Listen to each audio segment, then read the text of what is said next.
friends, welcome to Sri EduTech. Hello friends, welcome today 4 of 30 days spoken English challenge.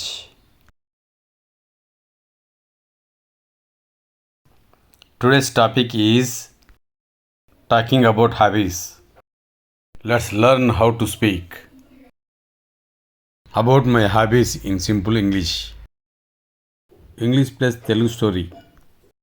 My name is Vasu. I have many hobbies.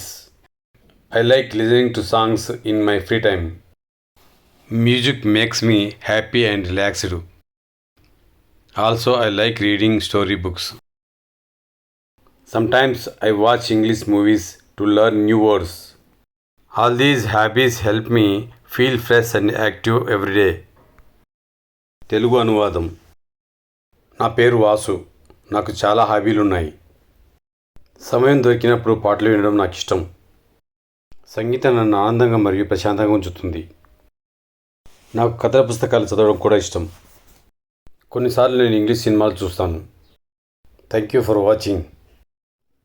Please like, subscribe and comment.